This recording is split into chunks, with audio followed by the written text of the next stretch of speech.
Boa tarde, pessoal, tudo bem? Está no ar mais uma edição do Ressoar, o programa que leva até a sua casa histórias inspiradoras. Olha, fica por aí porque essa edição está imperdível, viu? A descoberta de uma doença na vida de uma criança pode ser motivo de muita tristeza, principalmente para os pais. Mas para a Valéria, a mãe da pequena Júlia, diagnosticada com um tipo raro de câncer, a notícia resultou na origem de um projeto criado para encorajar a filha a vencer a doença. Esse é apenas um dos temas dessa edição e você vai ver também. Saúde é o tema do Conexão Social de hoje. A presidente do Instituto Ressoar, Ionice Silva, recebe Roberta Genaro, médica especialista em saúde de alta performance. E vamos para Paraíba contar mais uma história no quadro Ressoar Empreendedorismo. E você vai ficar sabendo tudo o que acontece no Brasil e no mundo com um giro de boas notícias. Não saia daí, porque o Ressoar já começou.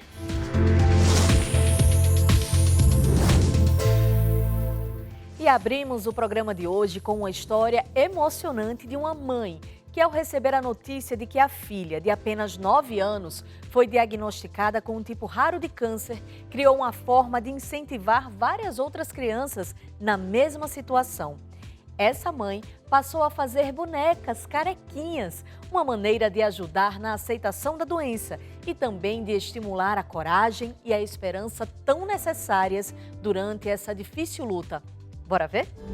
Às vezes, a esperança é uma cena como essa, de um segundo que a gente se agarra ao que nos fortalece. Do instante que seguramos firme toda a fragilidade. Esperança, a virtude de aguardar aquilo que mais se espera. Um dia, aos 9 anos, Júlia aprendeu a esperar. Por dias sem dor, a esperança de simplesmente ser criança. Para a Júlia foi um choque muito grande, um choque de realidade enorme e foi assim um sofrimento muito grande mesmo. Era um câncer raro e uma menina. O mundo desmoronou, a gente não estava nem um pouquinho preparado para receber essa notícia e foi muito duro, muito sofrimento, porque foi tudo muito rápido. De manhã eu tive o parecer do médico, ele já mandou direto para o hospital e aí tudo começou assim em câmera lenta para mim. Para as crianças, o câncer deixa de ser invisível em algum momento. Eu fiquei com aquilo na cabeça, com aquelas crianças carequinhas. Foi uma coisa assim que não tirou meu sono, não me deixou dormir. Poderia ser menos chocante, menos assustador, menos traumático? Poderia. Pode. Na hora já me veio o nome dela, Esperança, que era para dar esperança para Júlia e esperança e alegria para aquelas crianças lá da oncologia.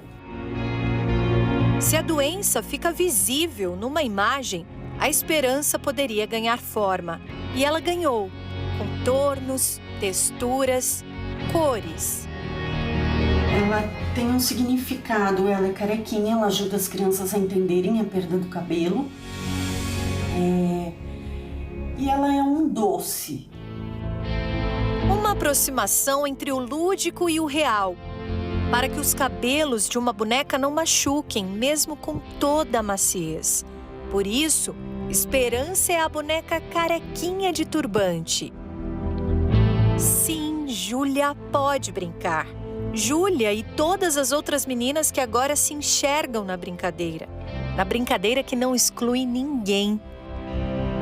O projeto fala sobre representatividade, sobre amor, sobre esperança e sobre inclusão. Desde que eu estava gestante da Aurora, esses eram os valores que eu queria passar para minha filha. E eu entendi que adquirindo as bonecas do projeto, eu poderia passar esses valores para minha filha brincando. Então, para mim, é uma questão de amor ter as bonecas aqui em casa. Eu achei lindo que no meio dessa turbulência ela teve essa ideia de criar essa bonequinha, a boneca Esperança. Uma bonequinha cheia de empatia para levar para as crianças que estão passando por esse tratamento para as crianças, né, que se identifiquem e que seja mais fácil para elas passar por esse momento.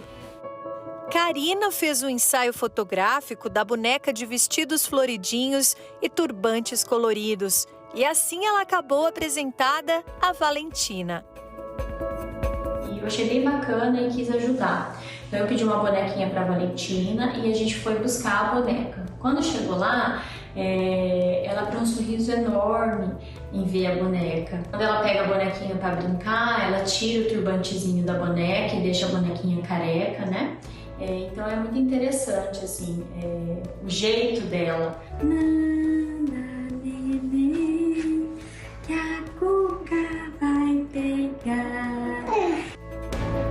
No início, a bonequinha era vendida para ajudar no tratamento de Júlia. Ela continua em recuperação. E hoje, a esperança também é levada para outras crianças em muitas alas de oncologia infantil. A gente transformou na ajuda para as outras crianças. Então, cada boneca vendida, outra boneca é doada. Às vezes, a esperança é uma cena como essa, de um segundo que a gente se agarra ao que nos fortalece. Do instante que seguramos firme toda a fragilidade. E às vezes, a esperança é uma cena como esta, bem mais colorida. Ufa, que história sensacional, né? Só quem já passou ou está passando por um tratamento de câncer sabe a dor que é. E é muito lindo ver que no meio de tantas incertezas, a esperança prevalece. Parabéns e que sirva de exemplo para outras pessoas também. Agora você quer saber o que está acontecendo de bom pelo Brasil e pelo mundo? Então fique com um giro de boas notícias.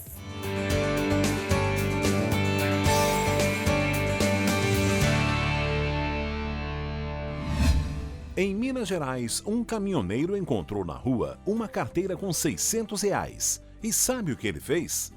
Como não conseguiu achar o dono, o homem levou a carteira até um batalhão da Polícia Militar e pediu ajuda para encontrar o dono do objeto. Por meio de uma conta de água, o trabalhador rural que havia perdido a carteira ficou emocionado e extremamente grato por recuperar seus pertences. Que essa atitude se repita por aí, não é? Na Inglaterra, uma senhora de 89 anos, moradora de uma casa de repouso, passou a fazer tortas para alimentar pessoas em situação de vulnerabilidade durante a pandemia. Mesmo com vários problemas de saúde e dificuldade de locomoção, Dona Flo Osborne já assou mais de 100 tortas artesanais com muito carinho para oferecer como alimento a pessoas que nem sequer conhece. Lindo exemplo! A família de Emma Foster, moradora de Blacon, na Inglaterra, e mãe de 5 filhos, que vem enfrentando problemas financeiros durante a pandemia, foi presenteada com diversas sacolas de compras entregues em sua casa. Junto com as sacolas, havia um bilhete dizendo que alguém na comunidade havia colocado o nome de Emma para receber as entregas de comida. Apesar de não saber o nome do doador, a família ficou extremamente emocionada e grata por essa demonstração de humanidade. Tomara que essa onda pegue por aqui também. O Ressoar faz uma pausa, mas no próximo bloco tem mais uma edição do Conexão Social com a médica especialista em saúde de alta performance, Roberta Genaro. É bem rapidinho, viu? Não sai daí.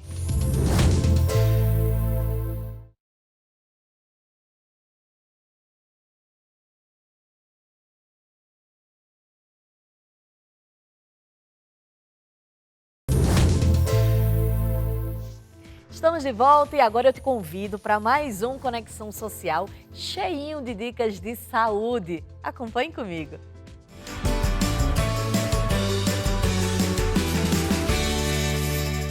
O Conexão Social de hoje recebe a médica nutrologista e Master Coach em Medicina Integrativa e Emagrecimento Consciente e também Medicina de Precisão do DNA, a doutora Roberta Genaro. Seja muito bem-vinda ao nosso programa, é uma honra grande te receber aqui, doutora.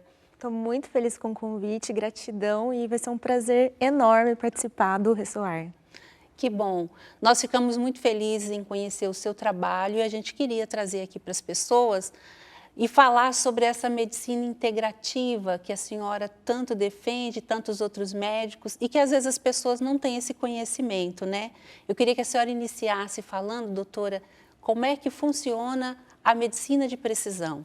Perfeito. Bom, é muito legal a gente conhecer esse conceito e essa ideia de vocês trazerem essa nova medicina a público é algo incrível, porque a medicina integrativa visa a gente fazer uma avaliação do ser humano de uma forma completa, aonde a gente olha para ele de maneira integrada, cuidando da saúde física, da saúde mental, da saúde emocional, e todos esses pontos a gente une para que olhe para a saúde do paciente e não para a doença. Então a intenção é que a medicina integrativa ela olhe para você primeiro para cuidar da sua saúde, ao invés de esperar você ficar doente.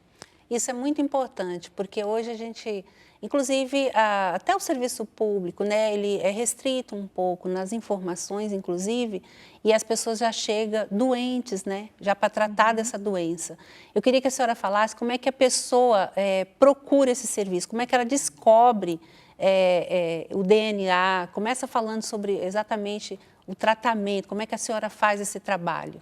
Eu sempre digo o seguinte, o DNA ele é como se fosse um código de barras. Igual quando a gente vai no supermercado e compra alguma coisa e vai consultar um preço, existe um código de barra com todas as informações.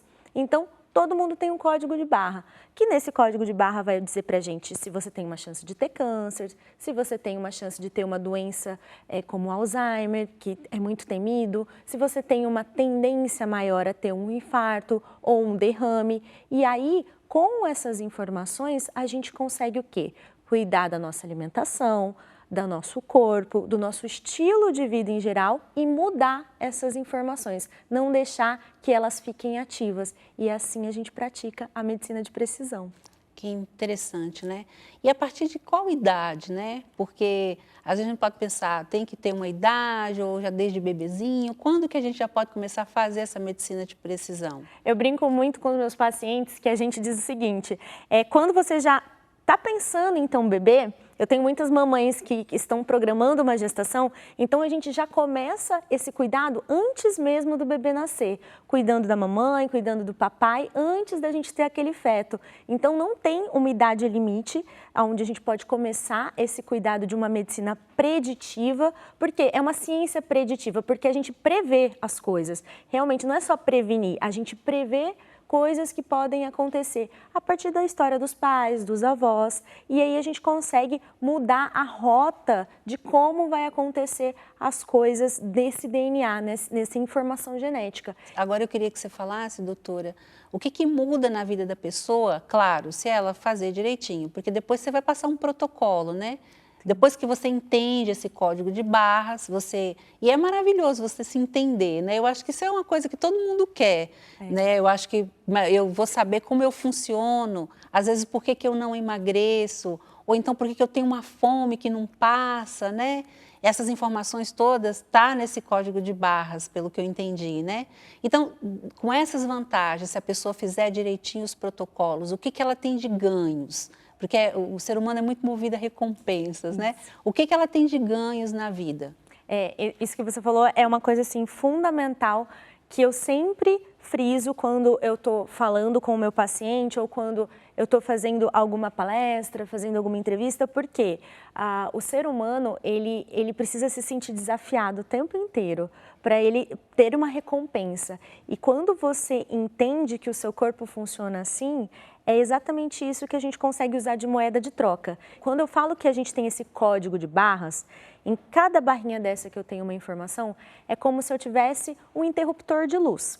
De acordo com a minha qualidade de vida, o meu sono, a minha alimentação, o meu nível de estresse, os meus traumas, tudo aquilo que influencia a minha vida, a forma como eu manifesto o meu ser, vai ligar ou desligar aquele interruptor. Então, qual que é o meu trabalho? É orientar o paciente, educar a população para que a gente consiga deixar desligado esse interruptor das luzinhas de doença e a gente consiga ligar o interruptor da parte de saúde, longevidade, envelhecimento saudável. Que funciona assim. Que bacana. Agora, também dá para saber, por exemplo, se a pessoa vai ter um câncer, por exemplo.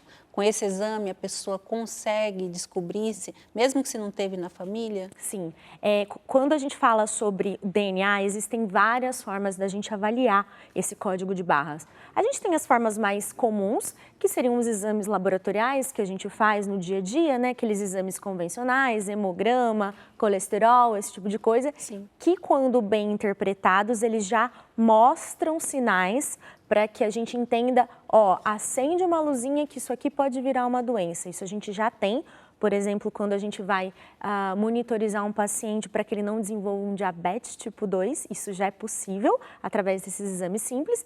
E nós temos exames mais sofisticados, que entra essa parte de tecnologia, aonde eu olho essa fita de DNA. É como se eu pegasse a sua saliva, é através da saliva, por isso que qualquer idade pode fazer, um bebê pode fazer, um vovô pode fazer, porque a gente, através da saliva, a gente consegue fazer uma leitura. É como se estivesse desvendando todo aquele quebra-cabeça. E aí sim, nesse quebra-cabeça, a gente tem as informações genéticas, os códigos de barras que estão relacionados a câncer ou algum outro tipo de doença, como Parkinson, doenças neurodegenerativas, deficiências de vitaminas. Então, sim, a gente consegue através dessa avaliação específica do DNA. Olha só que interessante. E é com a saliva, né? É Eu pensei com que fosse um exame mais complexo. Não, ele é super simples. E é feito no Brasil? É feito no Brasil. Eu faço esse exame, indico, né, para os meus pacientes essa tecnologia. E assim, o mais interessante, Eunice, é que esse exame ele é feito uma vez na vida. Olha que interessante. Porque mesmo. o nosso código de barras não muda, né? A informação que eu tenho do meu pai e da minha mãe, ela vai existir comigo desde o momento onde eu fui formada até o momento aonde eu descansei, né? Aonde eu cheguei na minha morte. Então, essa informação, ela é única.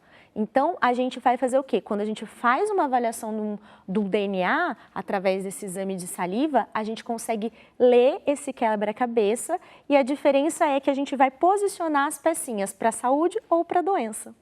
Olha que bom. Doutora, é claro, eu vou fazer essa pergunta, mas eu acredito que não. No serviço público não é aplicado essa tecnologia já, né? Olha, eu tenho uma notícia muito boa, né, para dar. Na rede pública, a gente tem, por exemplo, quando temos histórico de câncer de mama na família. A mãe teve, a avó teve, a tia teve. Hoje, a gente tem exames que o próprio SUS, a rede, né, pública cobre, que são os BRCAs, que são esses códigozinhos de barras que tem esse nomezinho de BRCA, que vai ajudar a gente a dizer, isso tem uma relação genética ou não? Então, são vários os exames que a gente pode avaliar, mas a gente já está indo em passinhos de bebês, tem algumas coisinhas que a gente já tem sim no Brasil. Já tem. E é tão importante, seria tão importante, né, doutora? Fala até da importância que seria ter esse serviço mais acessível, eu diria, né? Com certeza. É aquilo que eu falei, é uma coisa que ela muda o histórico de vida do paciente, ela muda o histórico de vida de uma pessoa. Então, e é um exame que a gente faz uma vez na vida, né? Então, eu não tem acho tanto custo, né? Exato. Se você for pegar e for avaliar a longevidade da pessoa, né, o tempo de vida que ela tem, acaba saindo muito barato. É até uma prevenção, né? Exato, porque você tendo essa informação na sua mão, você consegue justamente mudar uma alimentação, favorecer o uso de uma vitamina, mudar a qualidade do sono, para que você não acenda a luzinha daquele gene e você manifeste uma doença. Então, assim, é uma tecnologia, uma ferramenta incrível, com certeza. Sim, puxa, fica aí a dica, né? Muito bom. Doutora, agora você é adepta das terapias, os fitoterápicos e até mesmo esse tratamento todo que a gente faz de dentro para fora, que é o emocional, né? Eu queria que você falasse um pouco desse tratamento, dessa medicina, né?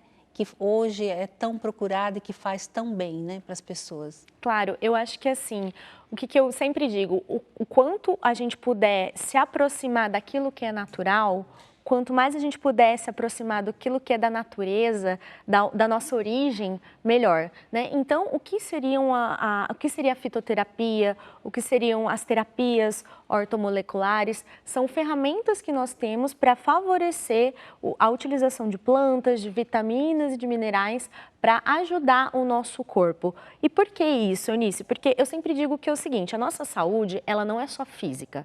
A gente pode dividir a nossa saúde em 4 esferas. Esfera física, esfera mental, esfera emocional e esfera energética. Então, quando eu divido a minha saúde nesses 4 pilares, nessas 4 esferas, no momento onde eu estou fornecendo para o meu organismo uma planta que vai melhorar o perfil dos meus hormônios, por exemplo, vai me deixar mais feliz, eu vou ali comer amora, eu vou comer morango, aquilo ali vai aumentar a quantidade de serotonina no meu cérebro, então eu vou ficar mais feliz e eu vou conseguir fazer com que eu tenha mais qualidade de vida, porque eu digo o seguinte, a felicidade, ela está intimamente relacionada à saúde. Uma pessoa sem saúde não é feliz.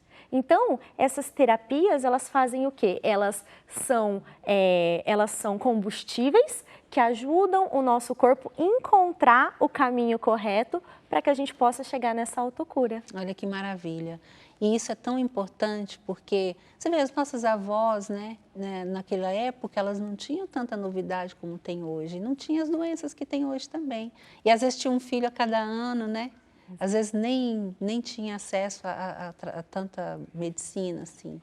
Isso é maravilhoso, vocês trazerem de volta isso. E é só o que já é, né, doutora? Na verdade, você só está mesmo potencializando aquilo que a gente já é.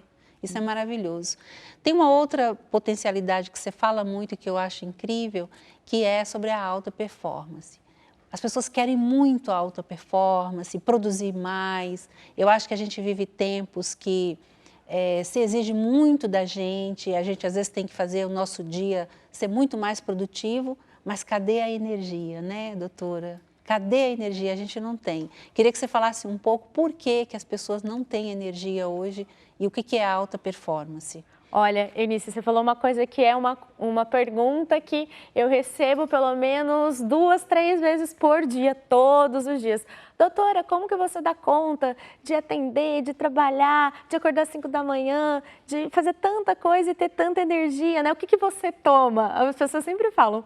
E o que eu digo? Eu falo assim, o tomar é o menos importante de tudo. O importante é você ter esse equilíbrio que eu falei. Qual que é o segredo da alta performance? Para você alcançar a alta performance, primeiro você tem que passar por uma fase de auto-performance. A auto-performance é a sua capacidade de performar na sua vida. E aí, a principal coisa que eu digo que é a primeira chave para a gente desvendar essa auto-performance e ter energia, é uma coisa que todo mundo fica de boca aberta quando eu falo. Todo mundo fala assim, é alimentação e atividade física. Eu falo, não é isso. O grande segredo da energia é a qualidade do seu sono. Olha isso. É a qualidade do sono. Por quê? As pessoas dormem extremamente tarde, e aí no dia seguinte quer acordar cedo, só que ela não se preparou para aquela fase de sono. E durante o período de sono nós temos 2 fases super importantes, que é a fase de reparação e regeneração do nosso corpo. E para a gente conseguir atingir essa fase de reparação e de regeneração do corpo, a gente precisa o quê? Preparar o nosso ambiente, preparar o nosso corpo para ele desacelerar. E aí ele produzir os hormônios, os neurotransmissores de relaxamento e de recuperação. E aí, se a gente não recupera o sono, a gente não vai ter energia. Olha, isso é muito interessante, muito importante de falar. Agora, doutora, vamos falar de uma tecnologia que eu achei muito interessante, o biohacking. O que é o biohacking? Como é que a pessoa aplica isso na vida? Olha, esse é um tema muito apaixonante, porque o que ele traz, o que significa? Quando a gente pega a palavra bio, vem de vida, e hacking vem de hackear, ou seja, mapear. Então, o que é o biohacking? Nada mais é do que a nossa capacidade de mapear, de hackear a nossa biologia, a nossa vida. Então, o biohacking, ele é uma ciência que não é uma ciência médica, não é uma especialidade médica. O biohacking ele é uma ciência em saúde, uma tecnologia onde a gente utiliza das coisas que a gente tem disponível hoje em relação à tecnologia para melhorar a nossa saúde. Por exemplo, quando a gente vai dormir, existem aqueles relógios que você utiliza para monitorizar o seu sono. Então, você sabe qual que é a qualidade do seu sono, como é que você dormiu, como é que você acordou. Tudo isso vai te ajudar a melhorar. Então, isso é uma tecnologia que a gente utiliza para mapear o nosso corpo. Então, tudo que a gente pode utilizar de novo, que a gente tem disponível, que vai favorecer a nossa saúde, é parte da tecnologia de biohacking. Então, é uma tecnologia que faz essa máquina funcionar melhor na sua potencialidade. Tem um exemplo que você dá que eu acho muito interessante, que é você comparando a um carro. Né? Perfeito. Você tem um carro que já funciona bem, mas agora você colocando essa tecnologia, ele vai então funcionar como uma Ferrari, uma Lamborghini, como é que é? Isso, Explica eu gosto isso. muito de dizer o seguinte, o nosso corpo ele é um motor de um carro, ele é como se fosse um motor de um carro. E aí eu digo o seguinte, quando você tem um carro zero que está chegando na sua mão, primeira coisa que você vai fazer, como é que você vai cuidar do seu carro? Você vai levar ele na revisão, você vai colocar o melhor combustível que você tem à disposição, você vai fazer com que, quando tem que trocar os filtros, você troque esses filtros e tudo isso vai fazer com que o seu carro funcione em alta performance. Quando esse carro ele vai ficando mais velho, você fala assim, agora eu não preciso levar na concessionária, eu vou fazer revisão ali naquela oficina da esquina. Agora eu não preciso trocar o pneu, vou esperar mais um mês. E aí o que acontece? A performance do seu carro vai diminuindo.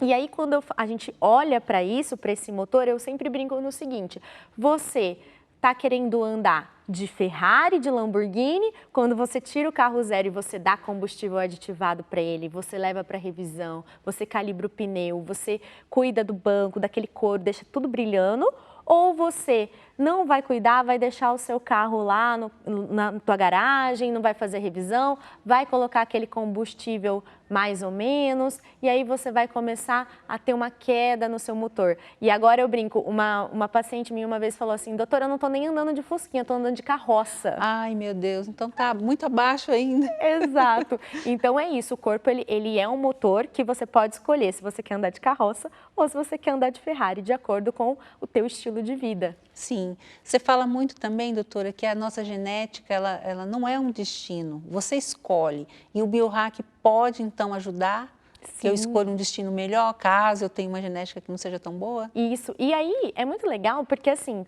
quando a gente fala isso que genética não é destino, o que eu quero dizer? Eu quero dizer que você tem a opção de escolher quais são as informações que você vai manifestar. E a gente não precisa de um exame genético para dizer isso, não. Um exemplo muito simples é o seguinte, se você tem na sua família um histórico, seu pai é diabético, seu avô é diabético, seus tios são diabéticos, qual é a chance de você ter uma informação genética de manifestar isso? A chance é muito alta. Então, o que você precisa fazer? Você precisa cuidar do seu estilo de vida para que você não ative essa resposta. Isso é você não ser refém da sua genética. Que interessante. Então, na realidade, é um estilo de vida, são protocolos e hábitos que a pessoa tem que criar, né?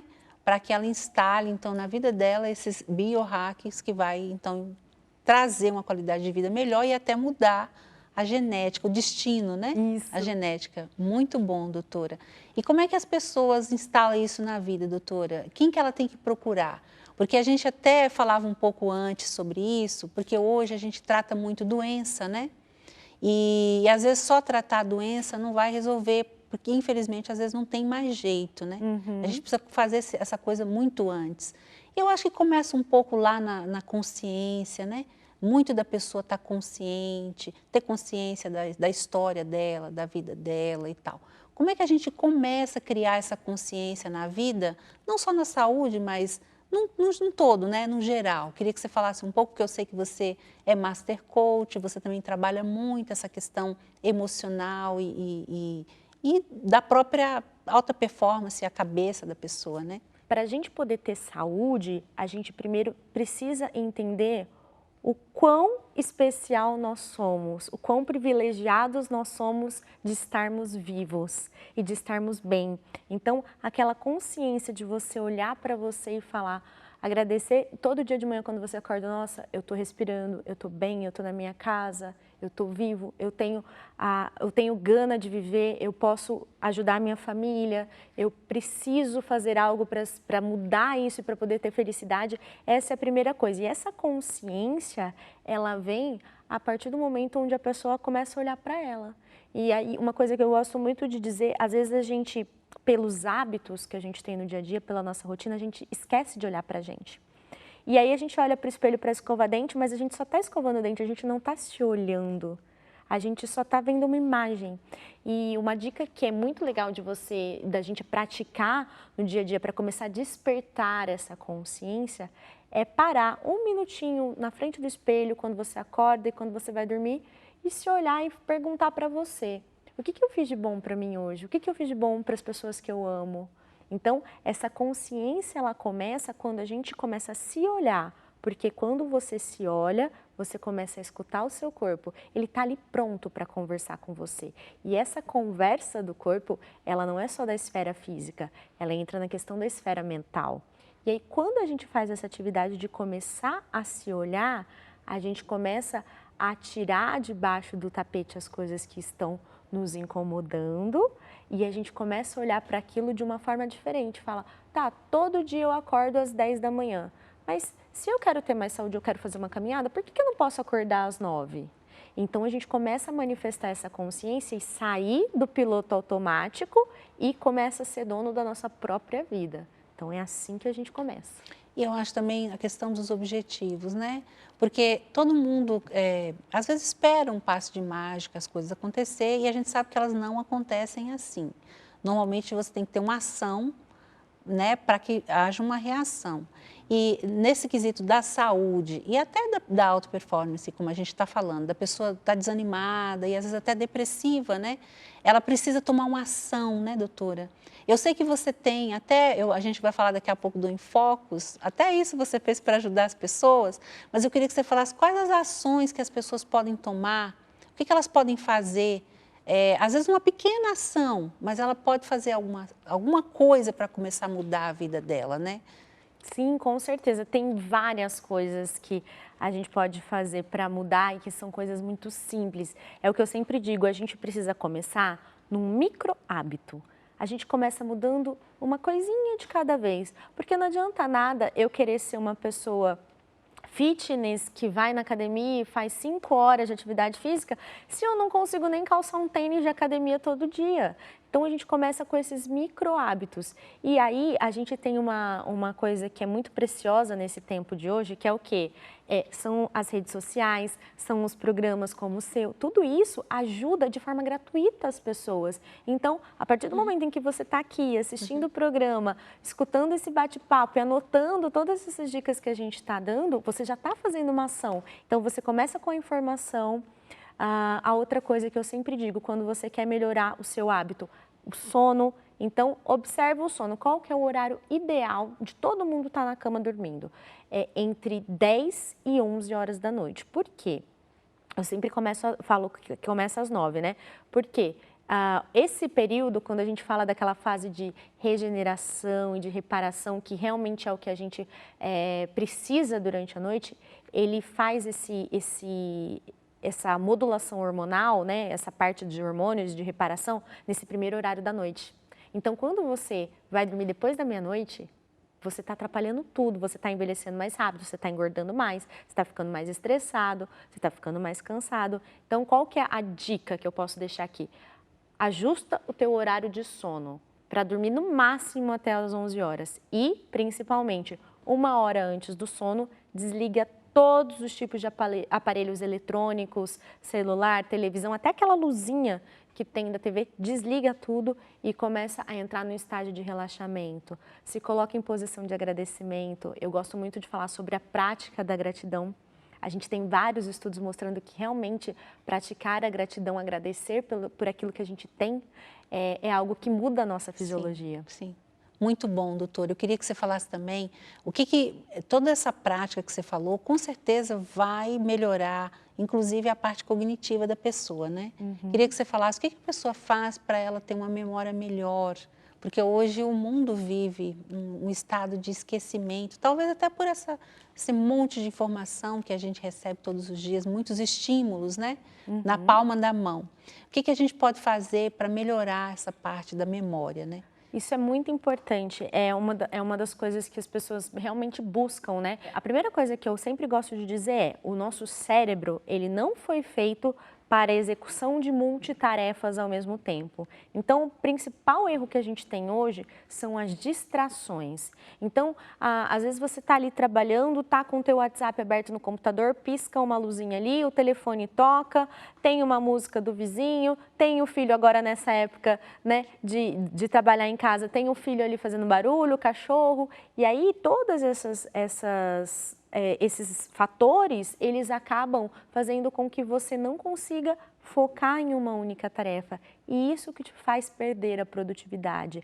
Então, eu estou com falta de memória. Mas como assim você está com falta de memória? Quando você está isolado, descansou, dormiu, comeu bem, está descansado e você vai lá para estudar ou para fazer um trabalho, você consegue executar?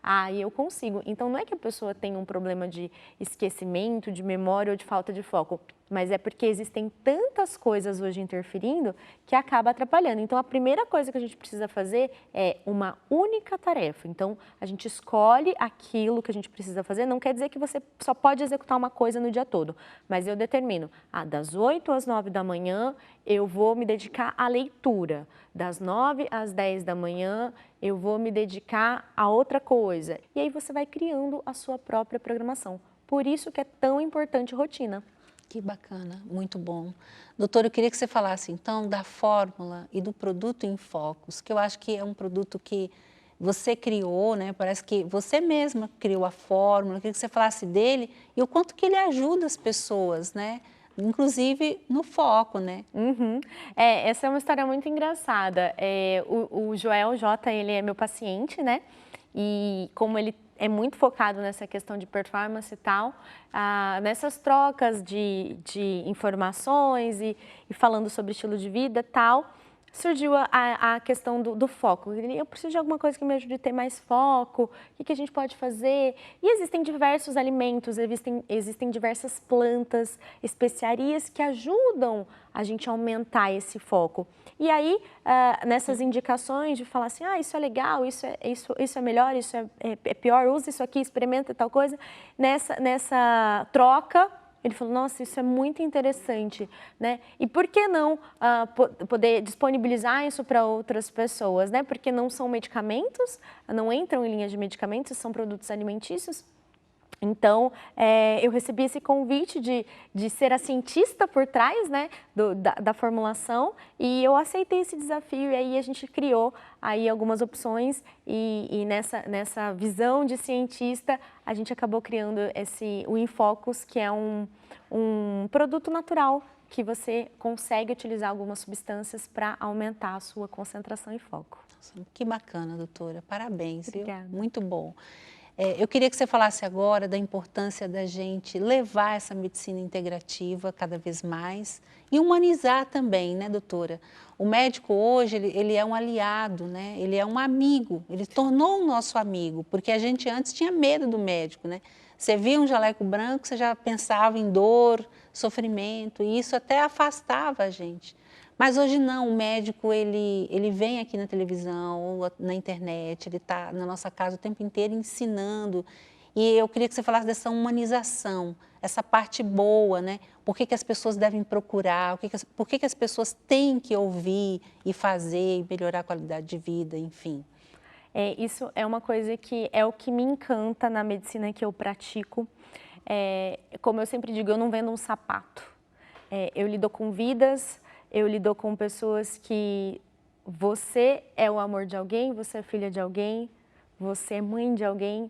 Então, todas as vezes que o médico ele está diante de uma pessoa, ele tem que olhar para aquela pessoa da mesma forma como ele gostaria de ser visto, quando ele está passando por uma situação de fragilidade, né? Então, essa relação de humanização, eu acredito fortemente que é o futuro, e não só o futuro, como o presente da saúde no nosso país, mas o grande desafio, e eu digo agora para o profissional da saúde, para o médico em si, é ele entender que ele pode, o jaleco, ele te dá uma certa autoridade, né? Mas por trás desse jaleco existe uma pessoa que tem sentimentos, existe uma pessoa que se preocupa com você e que quer o melhor para você, então precisa dessa troca. E profissionais que não olham para o ser humano como um ser humano, já estão fora do mercado, não é o que a gente quer.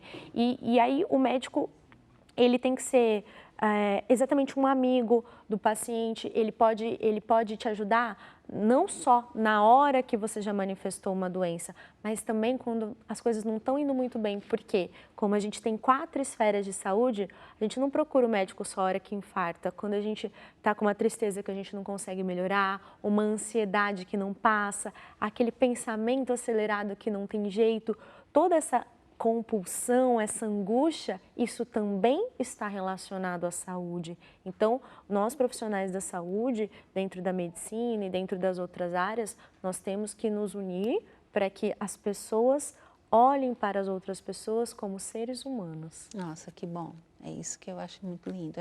A medicina é maravilhosa, né? E o médico realmente, você vê que a gente quando nasce é a primeira pessoa que a gente vê, né? Carrega na vida, enfim. Doutora, a gente está chegando ao final da nossa gravação. Eu queria te agradecer, foi maravilhoso. Você, além de ser linda, simpática, conhecedora, informações valiosas para a vida, com certeza vai mudar, transformar a vida de muitas pessoas. Eu queria que você agora falasse com quem está em casa, o que você pode mais acrescentar na vida dela hoje aqui e também para te procurar, como ela te encontra, fica à vontade. Tá. Primeiro eu quero te agradecer, Eunice, quero agradecer a toda a equipe pelo convite, foi maravilhoso. E para você que está assistindo a gente agora, o que eu quero dizer para você é o seguinte, a sua vida, ela é a coisa mais importante que você tem e a sua saúde é o caminho para você encontrar a verdadeira felicidade. Então, não desista da sua saúde, não desista de você. Eu e vários profissionais de saúde estamos aqui para te ajudar a conquistar e encontrar de novo esse caminho se você está meio perdido. Então, não desista da sua vida. A ajuda, ela está aqui nesse programa, ela está na internet, ela está disponível. Basta você tomar uma ação e procurar por ajuda, porque a gente pode realmente fazer com que a sua saúde seja algo que vai te levar à felicidade. Ai, que bom. Como elas podem te encontrar, doutora? Bom, para me encontrar, o caminho mais fácil são as redes sociais, doutora Roberta Genaro. É só me procurar, digitar na internet, YouTube, Instagram, Facebook, que a gente vai estar lá disponível, tem todos os meus contatos e vai ser um prazer estar dividindo aí essa corrente do bem, compartilhando saúde com todo mundo. Show, muito bom, muito obrigada, viu? Agradeço. Volte mais vezes, vamos chamar a senhora novamente para a gente continuar o assunto e você de casa, muito obrigada e até o próximo domingo. Gratidão.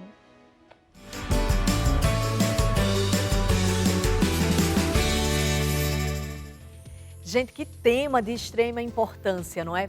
Como a doutora Roberta Genaro explicou muito bem, a medicina de precisão do DNA entrega um tratamento mais preciso e eficiente para os pacientes, levando em consideração aspectos genéticos e também biológicos. E se você perdeu essa entrevista e quer assistir, é só acessar o canal do YouTube no Instituto Ressoar, que está aparecendo aqui, ó, na sua tela.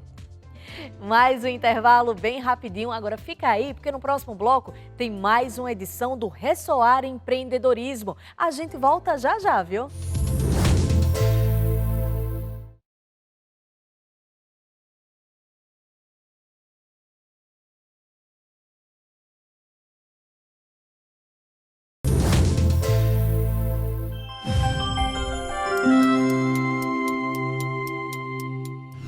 Todo ano, a ação Adote uma Criança neste Natal leva alegria às crianças do projeto Nova Canaã, localizado em Irecê, no sertão da Bahia.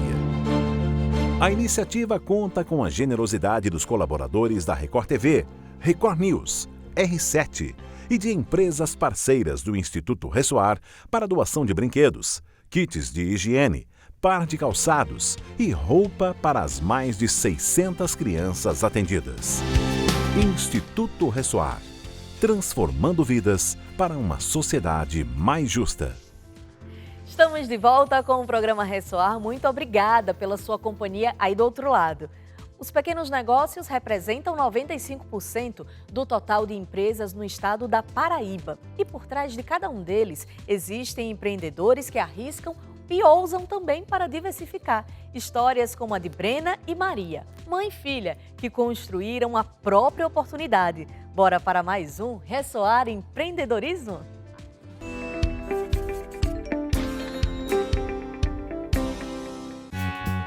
Há mais ou menos um ano, Brenda e a mãe, Dona Maria de Fátima, começaram a fazer as peças com trabalho manual.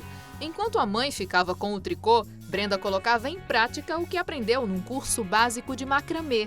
Elas nem imaginavam que dentro de poucos meses viria a pandemia. E mais do que isso, que o próprio cenário fosse favorecer o negócio. A gente começou a vender essas primeiras peças, né? Assim, no início nunca... tem assim aquelas encomendas, né? Porque a gente faz mais por encomenda. Nunca tem todos aqueles pedidos, mas depois de um tempo, assim, com a chegada da pandemia, né? A gente começou a ter bem mais pedidos, começou a produzir mais. Juntas, mãe e filha criaram um pequeno negócio. Tudo é feito pelas duas aqui mesmo. E o marido de Maria faz as entregas. Corri para fazer algo, entendeu? Vi as reportagens, né, das costureiras fazendo máscara e fiz bastante máscara. Só que depois veio a decoração também, como eu faço crochê também, aí deu tudo certo. 95% das empresas registradas aqui na Paraíba são pequenos negócios. Às vezes assim, na garagem de casa, 228 mil empresas impactam a vida de quem vive aqui. Seja por meio de soluções para a rotina ou mesmo dando suporte a grandes empresas. As pequenas empresas juntas são responsáveis por 29,6% do PIB paraibano, algo em torno de 18 bilhões de reais. São as pequenas empresas que conseguem, elas têm essas características de manter os empregos formais durante uma crise econômica. Mas a população também tem um papel fundamental, de fazer suas compras nesses comércios locais. Então a mensagem que a gente deixa é: compre do pequeno negócio. Diante das dificuldades enfrentadas desde o início da pandemia, as micro e pequenas empresas precisaram investir em criatividade e vendas digitais para superar um período complicado. Este consultor empresarial explica que para abrir o próprio negócio, vontade só e capital não bastam. Uma crescente mostra que os empreendedores realmente são o que move a nossa economia, são as pessoas que realmente optam por fazer a diferença. E principalmente num período em que a gente veio numa crise, de negócios fechando, as pessoas se reinventando e mostrando sim a força do empreendedor. A primeira coisa que a gente tem que fazer é a organização. Eu preciso me organizar, entender qual o mercado que eu vou entrar, preciso entender como é que eu vou me comunicar com o meu cliente, eu preciso saber quem vai ser o meu cliente, aquela pessoa que realmente vai me comprar. Então, eu preciso de planejamento, eu preciso de gestão, preciso de organização de processo. Um detalhe para quem está começando é como caracterizar o tipo de empresa, pois a partir daí é possível classificar desde a carga tributária a pagar até algumas facilidades oferecidas conforme o tamanho do negócio. No caso do microempreendedor individual, o limite anual de receita é de R$ 81 mil. Já as microempresas têm receita bruta anual igual ou inferior a 360 mil. E as empresas consideradas de pequeno porte geram receita anual entre 360 mil e 4 milhões e 800 mil reais. Seja qual for o tamanho da empresa, não há dúvida. Para manter o negócio vivo, é preciso monitorar de perto os resultados e estar pronto para redefinir a rota, caso seja necessário. Ele precisa, como eu disse, de avaliação da gestão, ele precisa estar sempre procurando ousar e inovar no seu modelo de negócio, ele precisa buscar quais são as tendências de mercado, precisa avaliar até que ponto o produto dele é vendável ou que ele precisa, produto ou serviço, ou que ele precisa mudar para que se ele tenha essa sustentabilidade de mercado ele consiga se manter. o microempreendedor fazendo a diferença em tempos de crise, viu? E o programa Ressoar de hoje fica por aqui. Se você gostou das matérias e quer assistir novamente, se inscreva no nosso canal do Ressoar no YouTube e siga a gente também em todas as redes sociais.